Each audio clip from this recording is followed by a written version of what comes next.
لطف آئے گا، آپ کو سننے میں بھی لطف آئے گا، مجھے پڑھنے میں بھی لطف آئے گا، اور رابطہ صرف میرے طرف سے رہے تو نیند آنے لگے گی، اور رابطہ اگر آپ کی طرف سے بھی رہے گا تو انشاءاللہ نیند دور رہے گی۔ صلوات پڑھنے پر محمد صلی اللہ محمد وآل محمد۔ تو اذان محترم، جیسا کہ آپ سب کو معلوم ہے کہ حدیث مبارک، معروف حدیث، مشہور حدیث، ان الحسین مصباح الہدی و سفینۃ النجات کے ذیل میں تمام مجالسوں کا سلسلہ جاری و ساری ہے۔ اسی سلسلے کو آج کی اس مجلس کی کڑی سے جوڑتے ہوئے ایک چھوٹی سی کوشش ہے اور آپ کی سماعتوں کے حوالے کرنا چاہوں گا کہ ارباب اعضاء، یہ مشہور و معروف حدیث امام حسین علیہ السلام سے منسوب ہے، اور یہ حدیث جیسا کہ صبح کی مجلسوں میں عرض کیا کہ اس حدیث کے ذریعے سے خدا کی معرفت بھی ہوتی ہے، اور وہ یہ حدیث امام حسین علیہ السلام کی شخصیت کا ایک آئینہ بھی ہے کہ جس سے امام حسین کے دو کوالٹیز، دو کریکٹر، دو کردار ابھر کے سامنے آتے ہیں۔ پہلا کردار ہدایت کا چراغ اور دوسرا کردار نجات کی کشتی ہے۔ صلوات پڑھ کر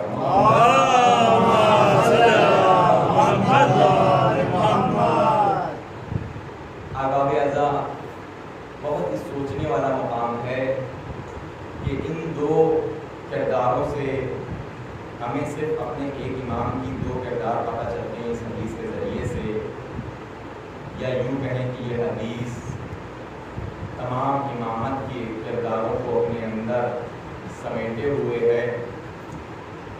اور یقین مانیے، ہم دنیا کی واحد ایسی قوم ہیں، ایسی ملت ہیں کہ جن کو اس طرح کی کوالٹیز سے بھرپور، سب سے بہتر، سب سے افضل امام ملے ہیں۔ اور نہ صرف یہ کہ امام ملے ہیں، بلکہ ہم وہ امت بھی ہیں، ہم وہ قوم بھی ہیں کہ جس کو سب سے بہتر امام ملے ہیں۔ دو چیزیں ہیں۔ اور دیکھیے، امام کا مل جانا کافی نہیں ہوتا، اس لیے میں دوسری چیز عرض کر رہا ہوں، جوانوں کے لیے عرض کرنا چاہتا ہوں کہ امام کا مل جانا کافی نہیں ہوتا ہے۔ ہم وہ قوم ہیں کہ جس کو سب سے بہتر نہ صرف امام ملے ہیں، بلکہ ہم وہ بھی قوم ہیں کہ جس نے سب سے بہتر انداز میں امامت کو سمجھا ہے۔ بہت باریک ہوتا ہے، ہم سے بہتر پوری دنیا میں، پوری قوم میں، اور بھی میں عرض کروں گا بہت سی ایسی قومیں ہیں کہ جن کو امام ملے، جنہوں نے اپنے کسی کو امام ملے، کسی نے امام بنائے، کسی نے خلیفہ بنائے۔ پہلی چیز یہ ہے کہ ہم وہ قوم ہے کہ جس کو سب سے بہتر ملے۔ بات یہاں امام مل جانے کی نہیں ہے، بات سب سے بہتر اور سب سے افضل امام کی ہے۔ سب سے بہتر اور افضل امام بھی ہم کو ملے ہیں، اور سب سے بہتر انداز میں امامت کو سمجھا بھی ہم نے ہے۔ ایک صلوات پڑھتے ہیں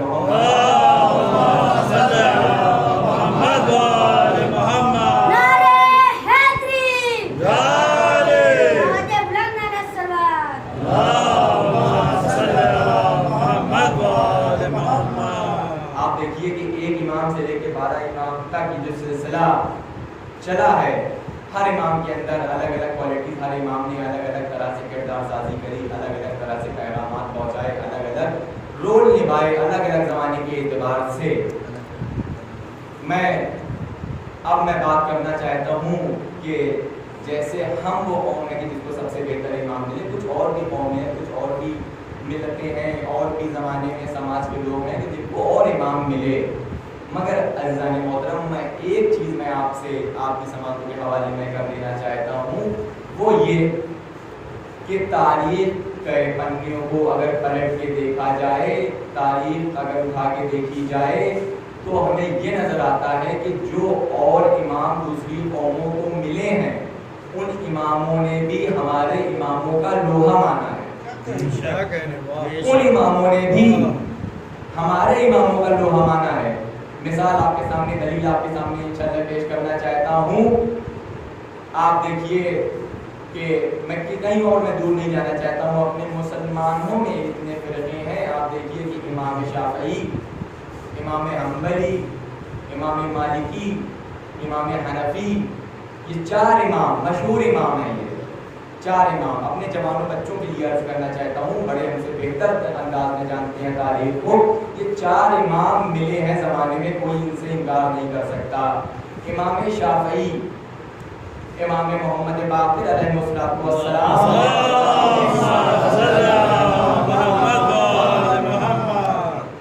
ارشاد فرماتے ہیں کہ اگر 2 سال جو میں نے محمد باقر اور امام جعفر صادق علیہ السلام سے ایک صلوات پڑھ کر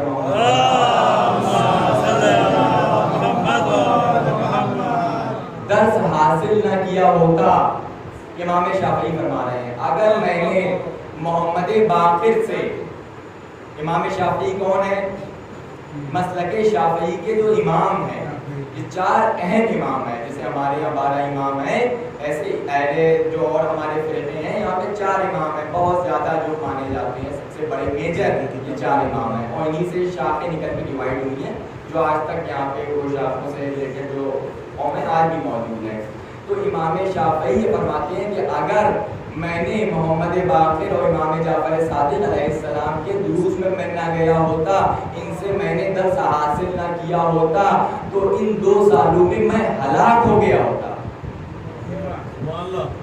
بہت بڑی بات کہہ دی.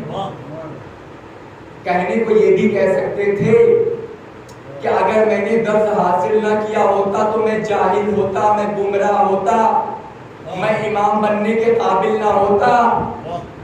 نہیں، ارباب عذاب امام شافعی کہہ رہے ہیں کہ اگر میں نے محمد باقر اور جعفر صادق سے علم حاصل نہ کیا ہوتا تو میں ہلاک ہو گیا ہوتا.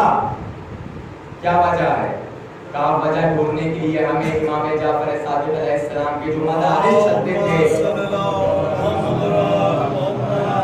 ہمیں اس تاریخ کو اٹھا کے دیکھنا پڑے گا کہ آخر ایسے کون سے درس تھے جو وہاں پہ ملتے تھے، آخر ایسی کون سے سبق تھے جو وہاں پہ پڑھائے جاتے تھے.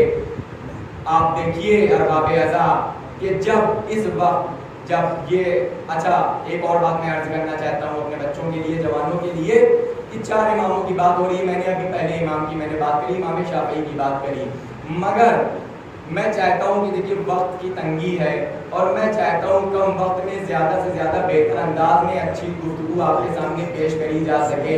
لہٰذا اب ضرورت ہے کسی ایسے امام کی بات کروں کہ جس امام کے ذریعے سے اس امام کا بھی تذکرہ ہو جائے اور ان 4 کا بھی تذکرہ ہو جائے. ساتھ میں علمی گفتگو آپ کی سماعتوں کے حوالے ہمارے اور آپ کے ساتویں امام امام موسیٰ کاظم علیہ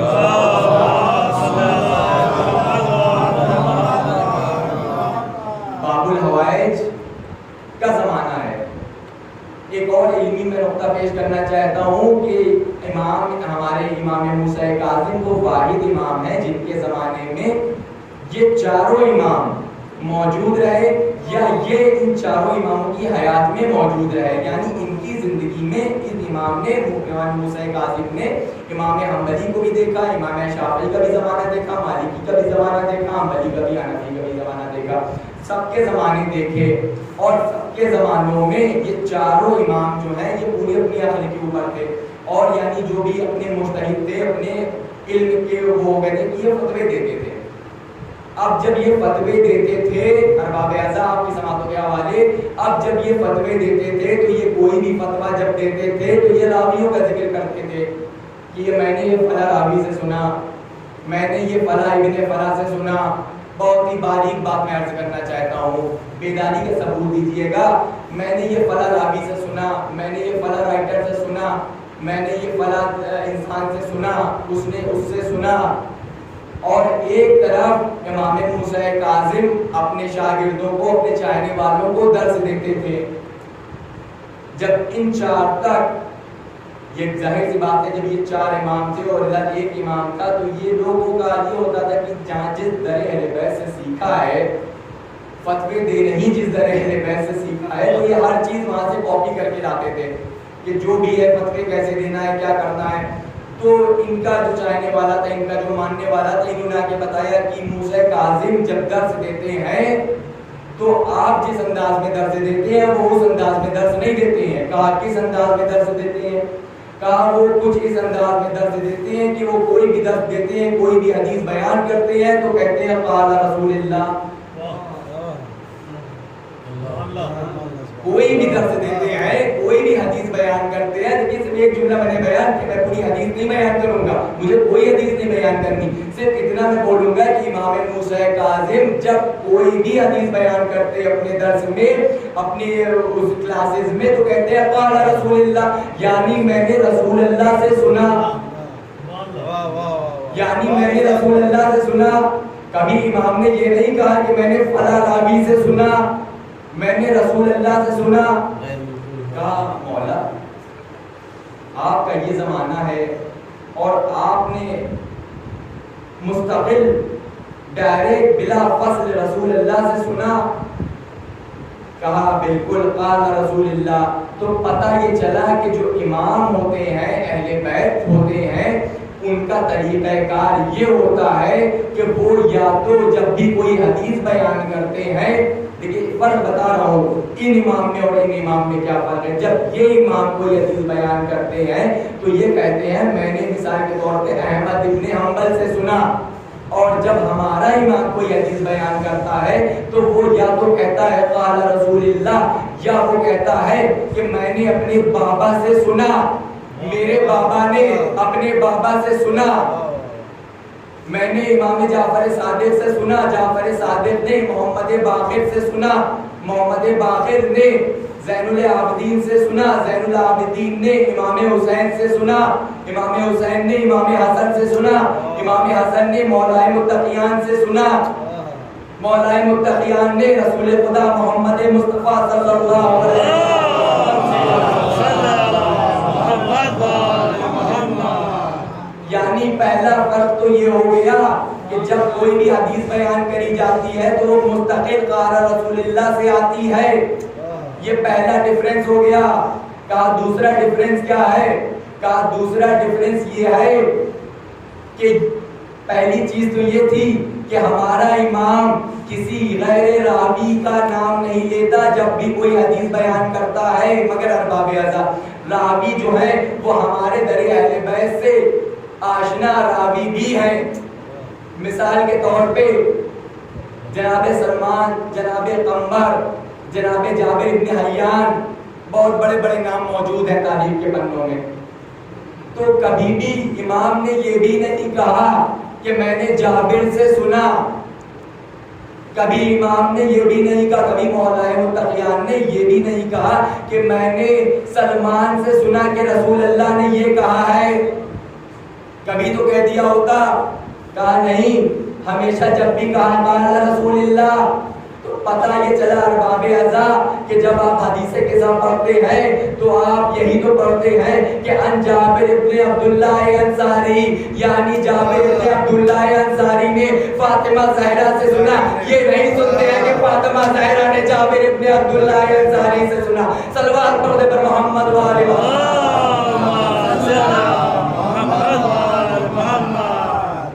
ارباب ازا. آپ نے دیکھا کہ کس انداز میں، دیکھیے یہ امامت کتنی بہترین نعمت جو ہم کو عطا ہوئی ہے، جس کا جتنا شکر ادا کیا جائے وہ کم ہوگا بے شک. تو ارباب ازا اب آپ نے دیکھا کہ ہمارا امام جو ہے وہ کسی راوی کا محتاج نہیں ہوتا ہے، بلکہ اس کا رشتہ جو ہے وہ خود رسول سے جڑا ہوتا ہے. یہ آل رسول ہیں، یہ کسی کا سہارا نہیں لیا کرتے بلکہ زمانہ ان کے سہارے کا محتاج ہوتا ہے. ایک درود پڑھتے پر محمد و آل محمد. نعرہ حیدری، بلندتر صلوات.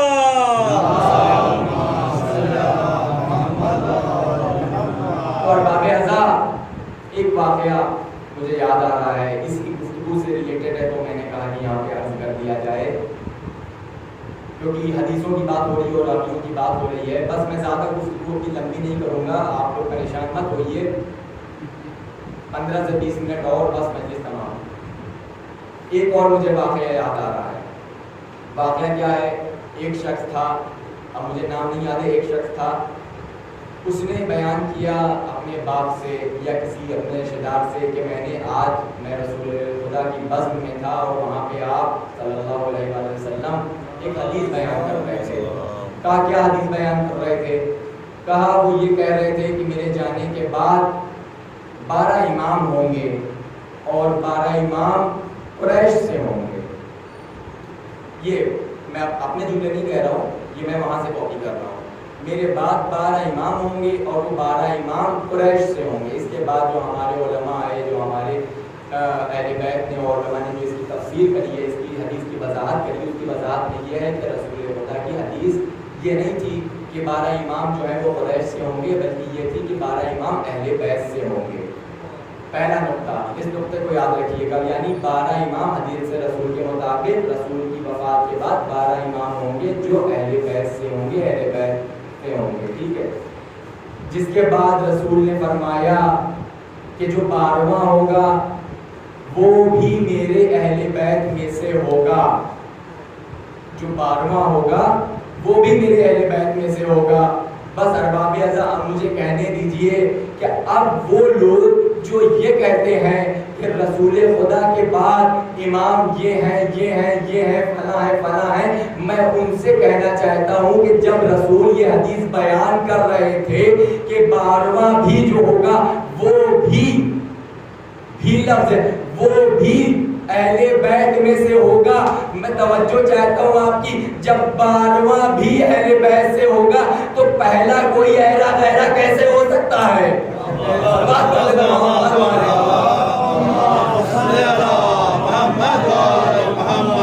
بھائی جب 12واں بھی اہل بیت سے ہوگا، اس بھی کا مطلب ہے کہ پہلا بھی اہل بیت سے ہے. صلوات پڑھتے پر محمد والے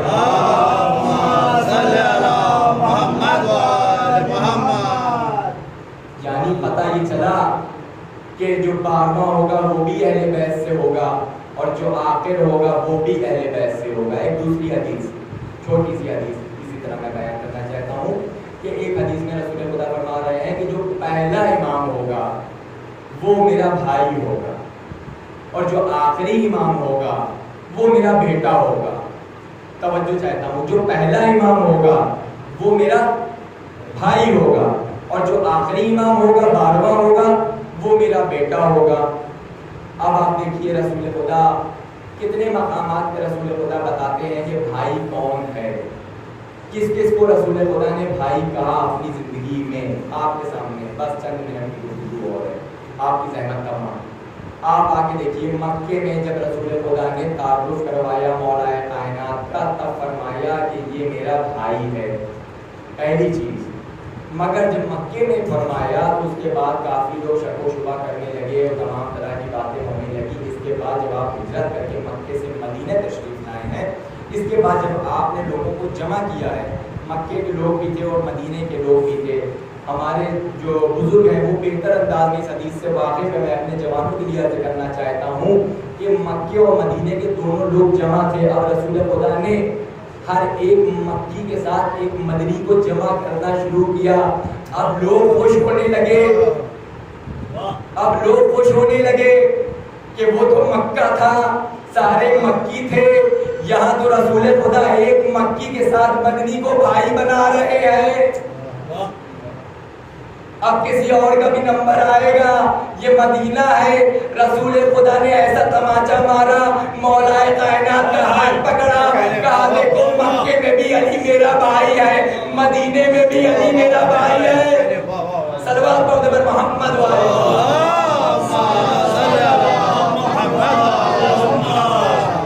تو ارباب اعضاء اور کون سے مقامات ہیں جہاں پہ بھائی کہا؟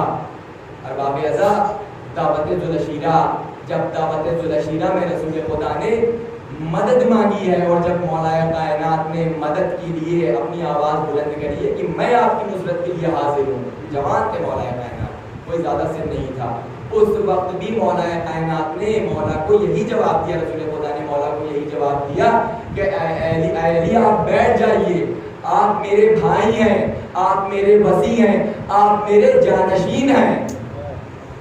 تیسرا مقام شب ہجرت، مولا کائنات بستر رسول پہ سو رہے ہیں. خدا کہہ رہا ہے کہ دیکھو میں نے بھائی کو بھائی کے ساتھ جمع کیا ہے. ایک بھائی دوسرے بھائی کے بستر پہ سو رہا ہے. ارباب ازا پتہ یہ چلا جب یہ اس چیز کے بارے میں جب معلومات کری گئی کہ آخر کیا وجہ ہے کہ رسول خدا بھائی کے رشتے پہ اتنا زور کیوں دے رہے ہیں. توجہ چاہتا ہوں, آخر بھائی کے رشتے پہ اتنا زور کیوں دیا جا رہا ہے کہ ہر جگہ علی کو بھائی بھائی کہہ کے کیوں تعارف کرایا جا رہا ہے. عجب نہیں کہ آواز آئے کہ اگر رسول چاہتے تو اور بھی رشتوں کا استعمال کر سکتے تھے, مگر ارباب ازا رشتوں کا دنیا میں جتنے بھی رشتے ہوئے ہیں ہر رشتے کے دو پہلو ہوتے ہیں. جو کوئی بھی رشتہ آپ بھائی کے علاوہ اٹھا کے دیکھ لیجئے, ایک رشتہ بڑا ہوتا ہے ایک رشتہ چھوٹا ہوتا ہے. اگر یہ ان کا باپ ہے تو ان کا بیٹا نہیں ہو سکتا, یہ چچا ہیں تو ان کے بھتیجے نہیں ہو سکتے, یہ بھانجے ہیں تو بھانجے ہی رہیں گے, ماموں نہیں ہو سکتے اور ماموں بھانجے نہیں ہو سکتے. مگر ارباب ازا جو اگر بھائی کا رشتہ ہے, بھائی کے رشتے میں اگر رسول علی کے بھائی ہیں تو علی رسول کے بھائی ہیں, یعنی ہم پلہ ہیں. ارباب ازا عجب نہیں کہ انسان آواز دے اے میرے رسول خدا کیا وجہ ہے کہ آپ ہر جگہ علی کا تعارف بھائی کے ذریعے سے کروا رہے ہیں. کہا دیکھو جب بھائی بھائی ہوتا ہے تو برابر برابر ہوتا ہے اور دنیا کا نظام ہوتا ہے. توجہ چاہتا ہوں, دنیا کا نظام ہوتا ہے کہ جب بھائی بھائی میں جب وراثت کی بات آتی ہے تو وراثت برابر برابر بٹتی ہے. رسول آگے بڑھ کے آواز دیتے ہوئے نظر آ رہے ہیں کہ دیکھو علی میرا بھائی ہے, ارے مجھ کو نبوت ملے گی, اس کو ولایت ملے گی, مجھ کو رسالت ملی ہے, علی کو امامت ملے گی. صلوات پڑھتے پر محمد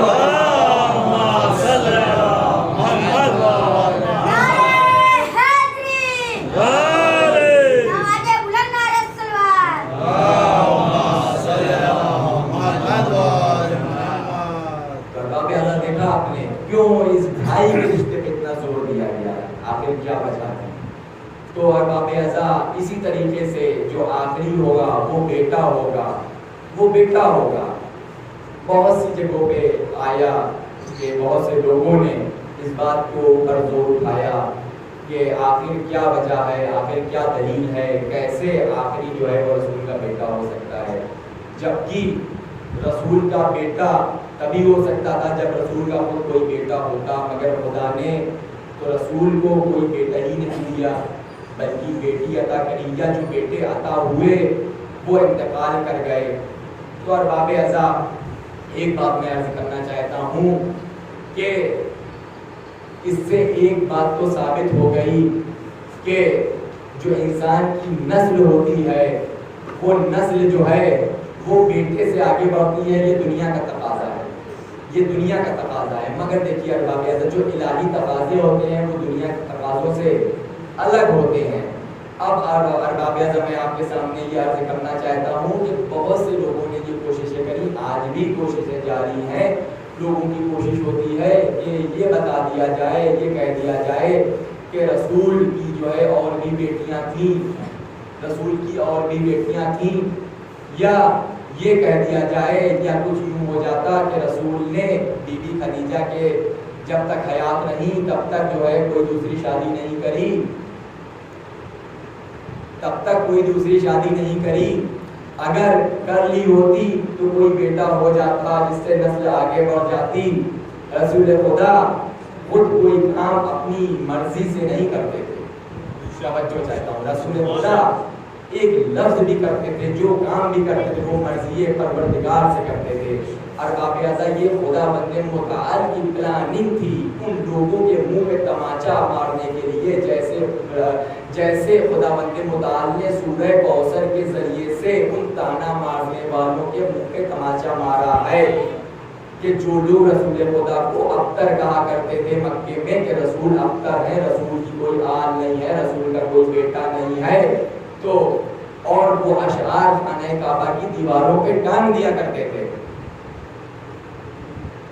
تو خداوند متعال نے ان اشعاروں کے جواب میں سورہ کوثر کو نازل کیا تھا اور پھر کہا تھا کہ اے رسول جائیے آپ اس سورہ کو ان کی آیتوں کو جا کے خانہ کعبہ پہ ٹانگ دیجئے اور اس کے بعد عرض کر دیجئے گا کہ اگر کوئی اپنے باتوں میں اپنی کلام میں اتنا سچا ہے تو اس سورہ کا جواب لے کے آئے. تاریخ گواہ ہے کہ وہ دن ہے اور آج کا دن ہے. سورہ کوثر چھوٹا سا سورہ ہے مگر اس کا کوئی جواب نہیں لا سکا.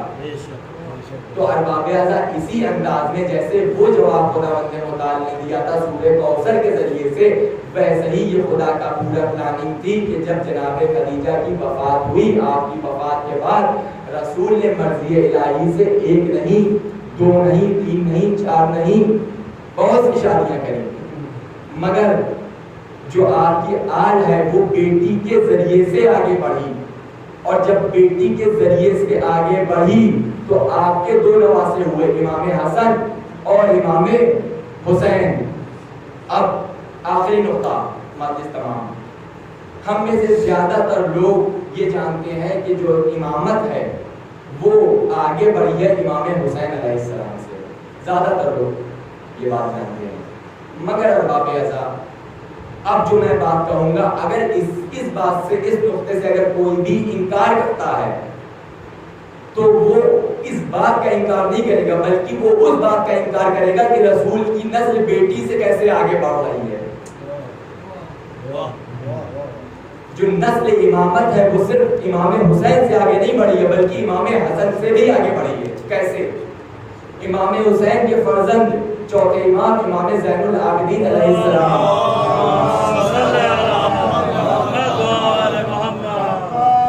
اور امام حسن کی ایک بیٹی جن کا نام فاطمہ تھا آپ کا عقد امام زین العابدین سے ہوا. یعنی آپ امام حسن کی بیٹی اور امام حسین کی بیٹے میں عقد ہوا.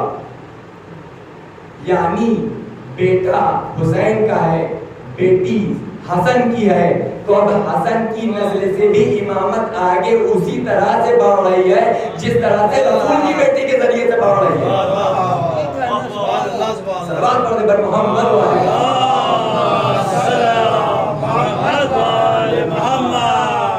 تو ارباب اعضاء آپ نے دیکھا کہ کس انداز میں رسول نے اپنی زندگی میں یہ تمام چیزیں واضح اور روشن کر دی تھی. تمام دلیلوں کے ساتھ میں ہر طریقے سے روشن کر دی تھی کہ یہ سلسلہ امامت ہے. جو بیٹا ہوگا کتنے بیٹے ہوں گے کتنے امام ہوں گے کون بھائی ہوگا کون بیٹا ہوگا ارباب اعضاء. اور یہ تمام امام دنیا میں آئے اور رسول نے جس مشن کے تحت خدا نے جس مشن کے تحت ان کو امام منتخب کیا تھا ان کو ہادی اور رہبر بنا کے بھیجا تھا انہوں نے وہ کام بھی 100% بلکہ 101% 110% گارنٹی کے ساتھ اس کام کو انجام دیا. اتنی زیادہ مشقتیں اٹھائی ہیں اماموں نے اپنی زندگیوں میں صرف اس چیز کے لیے کہ یہ نسل جو رسول خدا سے تعلق رکھتی ہے یہ نسل اپنی منزل کی طرف بڑھتی رہے.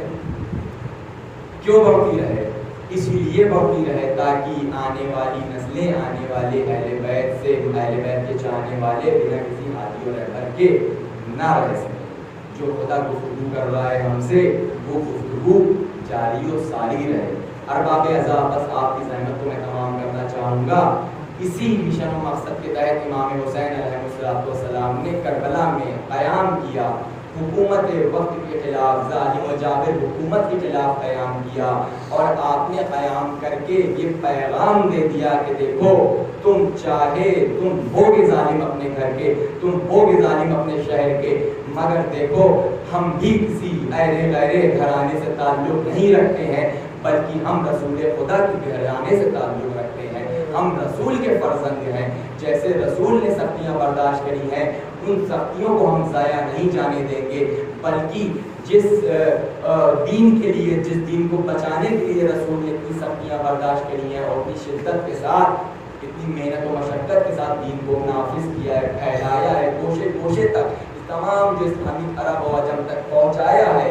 ایک ایک انسان ایک آپ یقین جانیے ایک علاقے میں اگر ایک انسان مسلمان ہو جاتا تھا اس زمانے میں تو بہت بڑی کامیابی مانی جاتی تھی کہ اتنے بڑے علاقے میں دور دور تک چرچا ہوتی تھی اس کی کہ بھیا جیسے مثلاً یہاں کچھ ہو جاتا ہے تو انسان سلوات پڑھتا ہے کہ ویسے اس زمانے میں ایک انسان بھی اگر ایمان لے آتا تھا دین اسلام پہ تو بہت چرچا ہوتی تھی کافی دن تک کہ بھائی مصر میں جو ہے فلاں انسان وہ ایمان لے آیا ہے. یہ اس دور کی بات ہے. اور امام حسین کے زمانے میں اشتر بشتر ساری جو آس پاس کی آبادی تھی یہ تمام آبادی مسلمان ہو چکی. میں اکثر عرض کرتا رہتا ہوں آخر ایسی کیا وجہ ہو گئی, آخر ایسا کیا وقت آ گیا, ایسے کیا سرکمسٹینسز آ گئے کہ ان 60-65 سالوں میں یہ عوام یہ امت اتنی بدل گئی کہ جو رسول کے ہاتھوں پہ خدا کے لیے ایمان لاتی تھی یہ فرزند رسول کی خون کی پیاسی ہو گئی. آخر ایسی کیا وجہ ہو گئی؟ ارباب ازل تاریخ میں کوئی وجہ نہیں ملتی ہے, صرف اور صرف کیا یہ وجہ نہیں ملتی ہے کہ جب کربلا کے میدان میں فرزند رسول نے صدائے استغاثہ بلند کری اور اس کے بعد فوج اشقیاء سے ہم کلام ہوتے ہیں اور کہتے ہیں کہ یہ بتاؤ کہ تم لوگ میرے خون کے کیوں پیاسے ہو, تم حسین پہ فرزند زہرا پہ تیر کیوں کھینچتے ہو؟ کیا میں نے تم میں سے کسی کا خون بہا دیا ہے یا تم میں سے کسی کا حق میری گردن پہ ہے؟ تو فوج اشقیاء سے آواز آئی کہ یا رسول اللہ, یا فرزند رسول اللہ, آپ میں سے آپ نے کسی کا ہم میں سے خون نہیں بہایا, نہ آپ کا حق نہ ہم لوگ کا کوئی حق آپ کی گردن پہ ہے, بلکہ ہم آپ کے قتل پہ آپ کے بابا علی کے بغض میں آمادہ ہوئے. تو ارباب ازل یہ وجہ ہے, وجہ کوئی اور نہیں ہے بلکہ وجہ یہ ہے کہ بغض علی میں آمادہ ہوئے ہیں. جس علی نے دین کو مکمل کیا ہے, جس علی کی ولایت سے دین مکمل ہوا ہے, جس علی کی ولایت کے دین کے مکمل ہونے کی مبارکباد خدا قرآن مجید میں دے رہا ہے, اسی علی کے بغض میں فرزند زہرا کے خون کے پیاسے یہ تمام اشقیاء کربلا میں جمع ہوئے. بس ارباب ازل آپ کی زحمت تمام میں جانب مصائب آ گیا.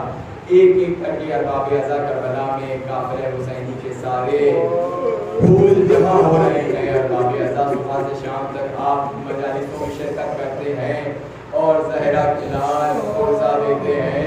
شہزادی آتی ہیں اس فرش پہ اسی امید سے آتی ہیں کہ یہاں پہ میرے لال چاہنے والے آئے ہیں.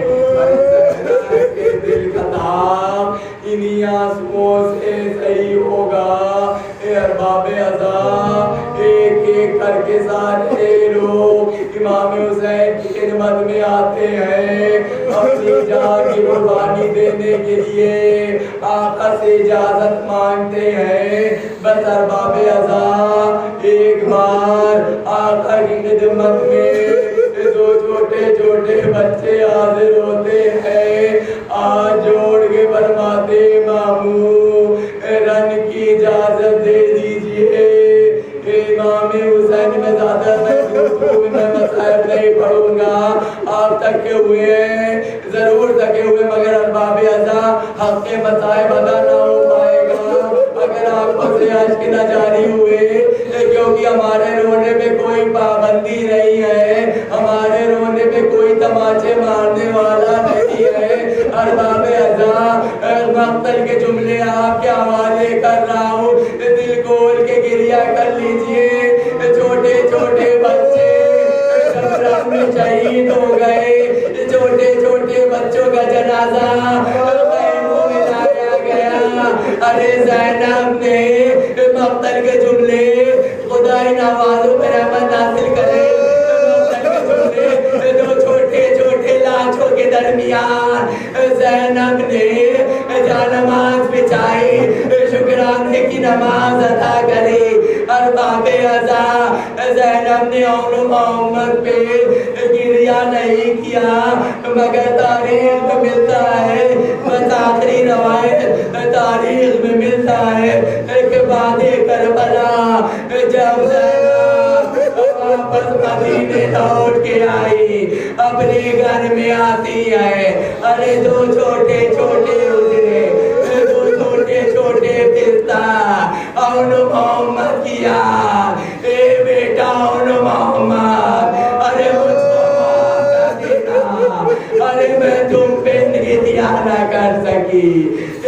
محمد ارے زینب کا پرسا قبول کر لو ارے یہ دکھیا ماں حسین کا تو ماتم کرتی رہی عباس پہ روئی اے محمد اے بیٹا تم پہ میں نہ رو سکی اللہ لعنت اللہ علیہ خدایا ہماری